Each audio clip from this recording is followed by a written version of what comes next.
datang kembali di channel CT Cak Tarno. Nah,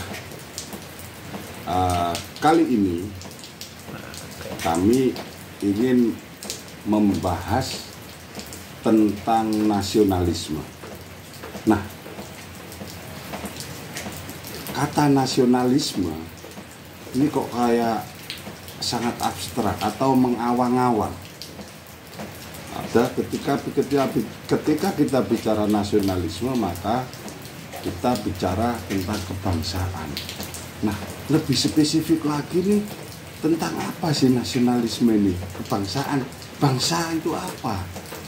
Nah, kali ini kami akan memanggil pakar nasionalisme, yaitu Bang Dahris Siregar. Untuk itu kami persilahkan.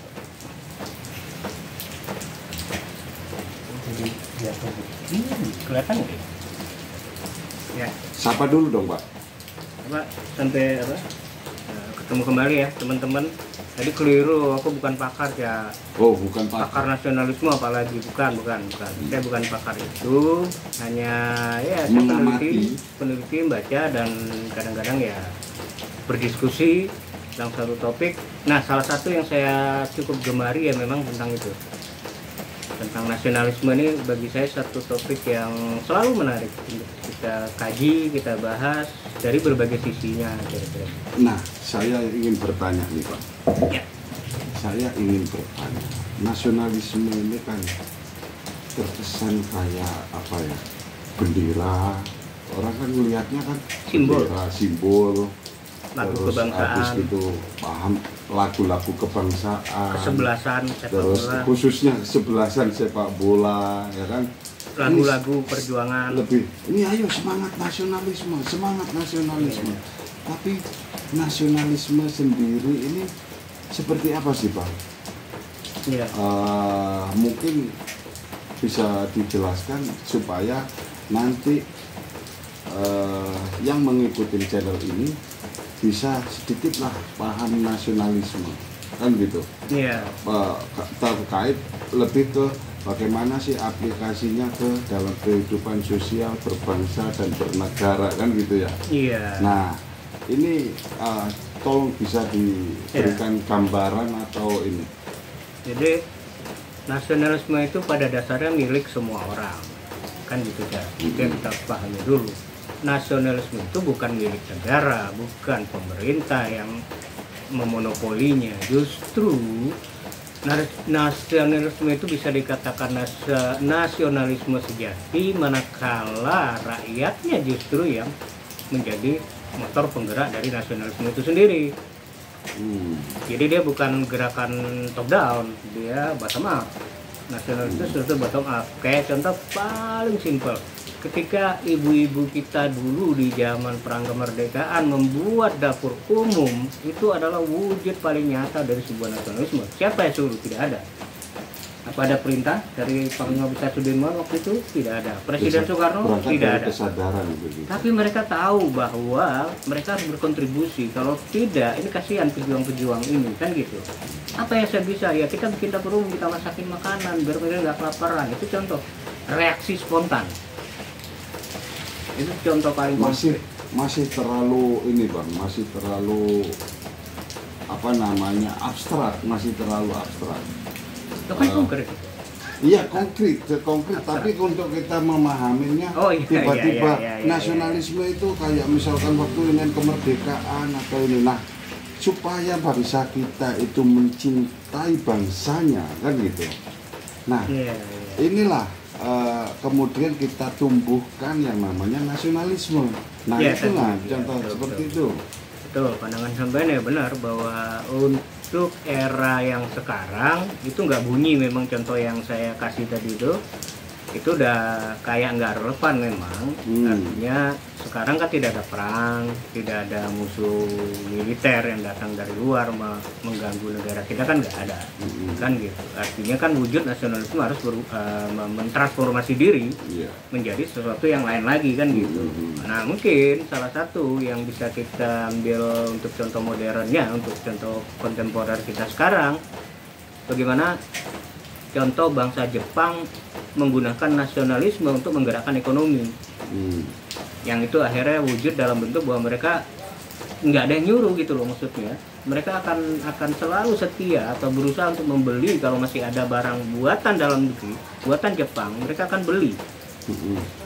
Yang itu akhirnya menggerakkan ekonomi, menggerakkan industri. Artinya kan nasionalisme yang konkret itu di zaman sekarang adalah nasionalisme yang harus punya kaitannya dengan pergerakan ekonomi dari suatu bangsa. Kan gitu. Jadi artinya bahwa nasionalisme ini tidak sempit kita pahami, kan gitu. Yang tadi katanya Bang Daris ketika zaman kemerdekaan ini bagaimana ini melawan penjajahan dulu, ini dengan spontan orang untuk ikut bikin yang namanya ini berkontribusi terkait dapur umum. Nah, kemudian bertransformasi nasionalisme saat ini adalah nasionalisme terkait masalah soal keakuan sebagai bangsa, kan gitu. Keakuan sebagai bangsa yang dimana bangsa ini harus menciptakan produk supaya produk ini kita itu harus menggunakan produk kita sendiri. Nanti kita juga bisa kita transformasi kemana lagi kan gitu. Nah, tapi sebelum kita panggilkan narasumber berikutnya,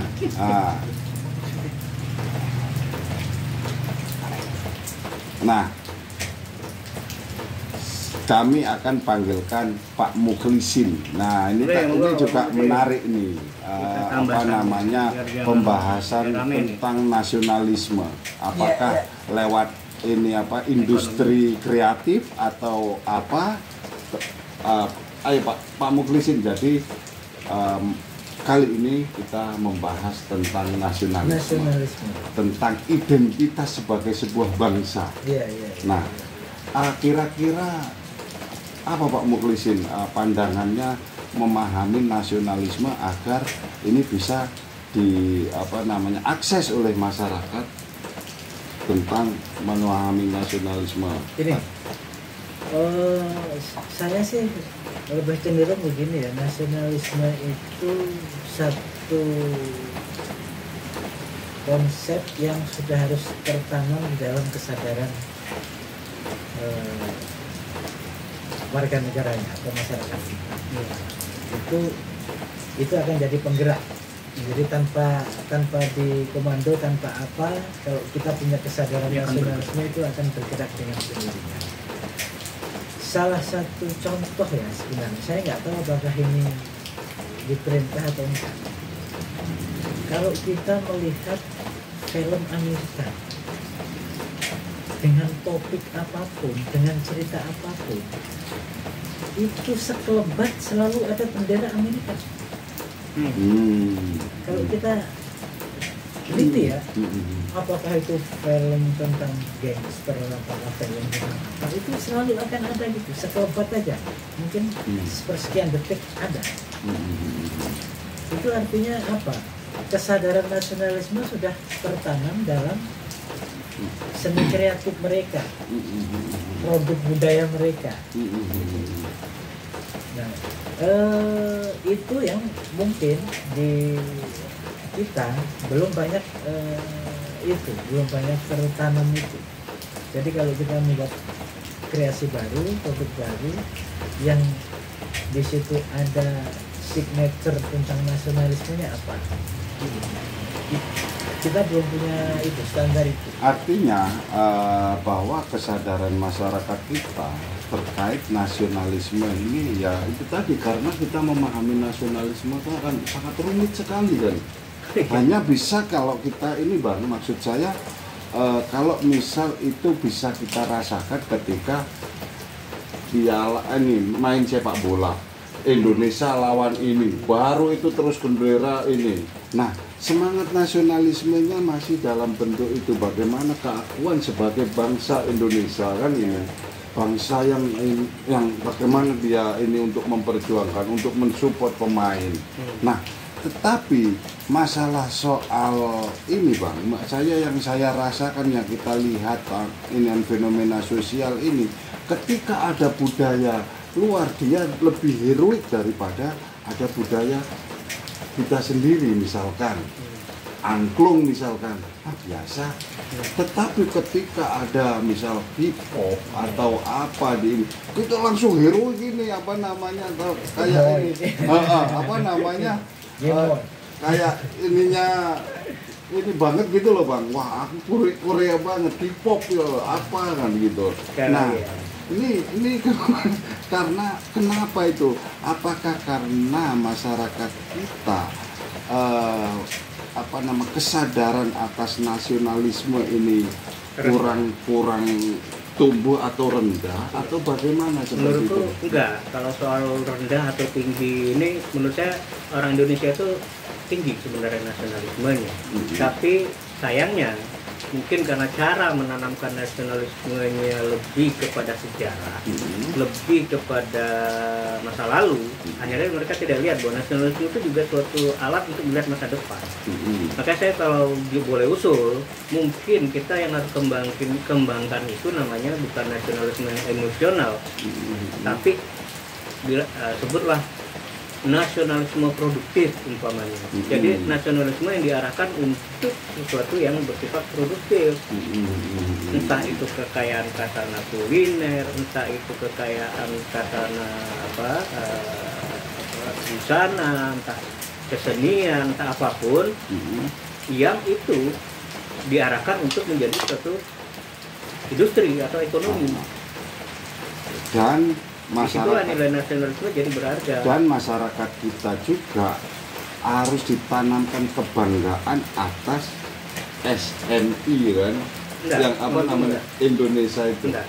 Artinya gini, ada kelemahan juga ketika kita tadi kan mencoba niru Jepang, bagaimana itu pernah dilakukan. Ada iklannya itu, iklan yang cinta produk Mastion. Sudah dilakukan, tapi menurutku memang itu nggak masuk. Konteksnya gini. Kenapa itu Bang? Konteksnya karena industri kita nggak sempat tumbuh. Percuma kita dorong orang cinta produk dalam negeri, tapi produknya nggak ada yang bisa dipilih oleh konsumen. Kalau Jepang kan lain.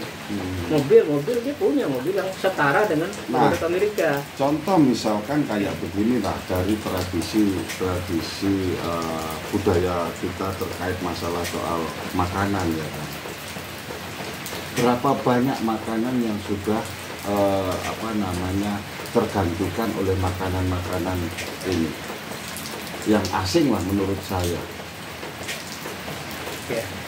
Seperti kalau dulu di ini ada yang di Betawi itu, kalau ada orang hajatan ada yang warnanya putih kayak gunung donggal atau apa itu namanya itu, dongkal itu kan, itu makanan yang sekarang ini kan makanan-makanan yang seperti itu, makanan-makanan tradisional yang seperti itu hampir ini sekarang sudah mulai hilang, sudah tergantikan yang namanya makanan-makanan yang nama-namanya agak asing atau ini kan. Nah ini kan sebenarnya ini juga menurun lah, atau nanti bisa-bisa lama-lama nama-nama makanan yang lama-lama itu hilang kan gitu. Nah sementara nama-nama makanan itu adalah makanan yang khas bener tradisional dari bangsa ini kan gitu. Artinya memang masalahnya bukan melestarikan doang sih tadi. Nasionalisme ini kan masalah bagaimana supaya barang atau produk atau kebudayaan atau apapun yang kita miliki itu bisa dikenal oleh orang luar. Sebenarnya intinya gitu, kayak pecel. Kalau pecel kita lestarikan di Indonesia, sebenarnya itu belum menjadi dorongan nasionalisme.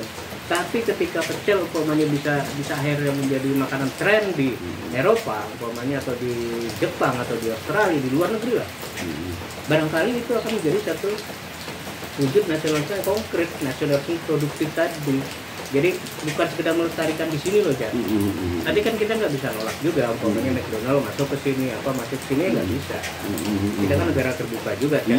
Iya betul. Tetapi untuk sengaja kita mengembangkan yang namanya nasionalisme produktif, berarti kan kita harus berusaha untuk justru di kancah luar bersaingnya. Nah, kita kembali ke Pak Mukhlisin. Nah, kita kembali ke Pak Mukhlisin terkait ini masalah nasionalisme. Kemarin tempo hari itu kan kayak jadi sengketa terkait masalah soal batik. Batik ini mana? Ini lisensinya mana? Ininya mana? Kan ini terjadi ini. Ini kan sebenarnya ini juga nggak sadar kalau kita itu juga kita bicara soal nasionalisme loh. Sangat, ya kan? sangat. Karena sebuah kita marah. Ketika Malaysia klaim punya kita marah. Ketika kita bicara identitas ini kan itu punya saya, bukan punya kamu. Ketika kita bicara nasionalisme, maka kita bicara identitas kan gitu. Ya. Nah, itu bagaimana Pak Mukhlisin kalau kita menanggapi hal tersebut? Begini, nasionalisme kan bukan sesuatu yang beku ya. Ya, Bukan sesuatu yang beku, bukan yang mandek, yang sumut, itu tidak. Karena kalau nasionalisme kita artikan seperti itu ya kita akan lewat.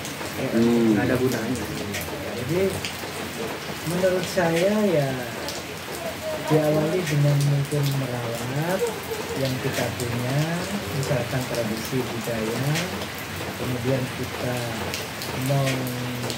melestarikannya dan mengembangkannya sesuai dengan perkembangan zaman, tapi tidak mengurangi dari nilai-nilai aslinya. Itu nasionalisme yang simpel lah menurut saya. Jadi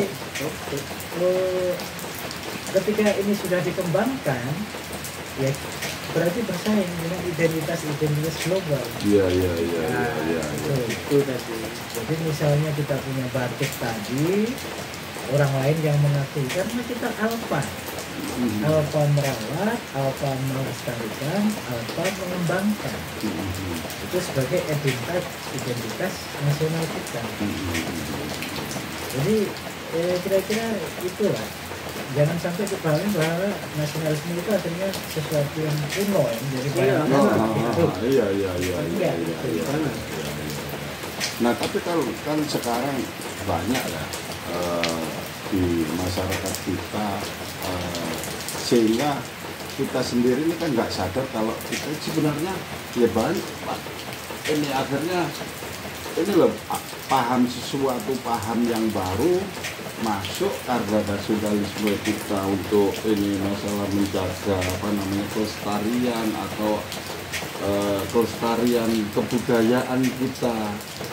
Nah, kemudian ini ada tiba-tiba datang masuk ya bahan masuk yang ini catatannya begini, kalau orang ini katanya musyrik kan gitu. Nah, ini kan jadi gimana ya Bang ya? Ya itu salah satu sisi, artinya soal identitas itu satu bagian dari nasionalisme ya. Tapi yang tadi kalau saya sih lebih berpikir tadi bahwa nasionalisme ini sebenarnya juga justru ini juga alat untuk mengembangkan ekonomi.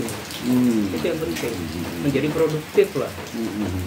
Jadi kita bangsa yang produktif. Itu keliru juga ajaran kita di sekolah itu mengajarkan nasionalisme semata-mata hanya masalah sejarah, kebanggaan sejarah dan masa lalu. Ya itu benar, tapi kan tidak ada relevansinya dan kehidupan anak-anak zaman sekarang umpamanya yang melihat ke depan.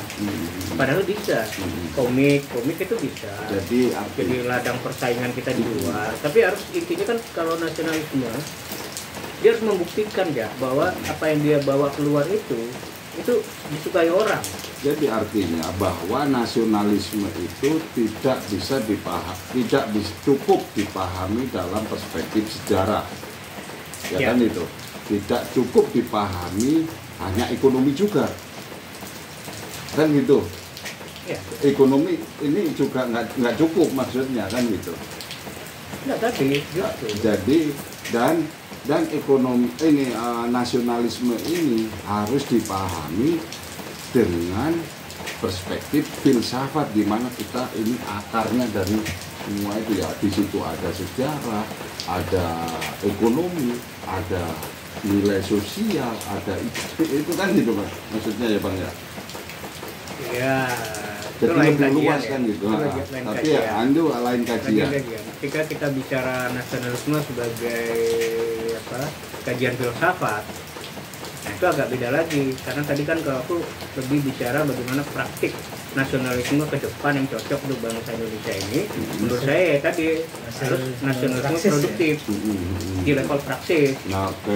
Bagaimana supaya nasionalisme ini juga tidak sekedar menjadi menjadi kenang-kenangan kita, nostalgia kita, tapi juga menjadi alat produktif supaya menggerakkan ekonomi kan gitu. Nanti kan sekarang udah ada ekonomi kreatif, bahkan kementeriannya ada, tapi kan tidak terpikir bahwa sebenarnya tingginya nasionalisme bangsa Indonesia, menurut saya tinggi kan. Bangsa Indonesia itu bangsa nasionalis ya. Tapi ketika itu ketemu dengan jalur yang akhirnya itu menjadi satu yang produktif, sebenarnya itu menghasilkan. Cuma kita aja belum sampai pemikirannya ke sana. Iya. Jadi itu tadi kesadaran nasionalisme dan identitas nasional itu belum terrepresentasikan ke dalam industri kreatif misalnya gitu. Jadi kita belum punya strategi untuk itu. Iya, strategi. Itu itu kalau kata buku itu nasionalisme produktif kan gitu. Jadi nasionalisme produktif bagaimana kita terus memproduksi yang namanya mau gelas, mau apapun termasuk dalam karya seni yang itu didorong oleh rasa nasionalismenya kan gitu. Iya. Baru kita bersaing tuh. Oke Pak Mukhlisin, kasih closingnya ini apa penutupannya Pak Mukhlisin. Pesan-pesan lah. Di era global ini memang lebih urgen lagi kita untuk mengembangkan apa yang kita anggap sebagai identitas nasional. Karena kalau enggak, karena yang membuat kita itu kukuh selama ini sebagai bangsa itu identitas nasional itu. Iya. Kalau kita kehilangan identitas nasional itu selesai, kita akan terombang-ambing oleh pertarungan pertarungan global dengan ideologi nasional, dengan budaya pop, dengan macam-macam. Begitu kita tercerabut dari akar nasionalisme kita, ya selesai kita. Gitu. Masa depan kita suram. Ya.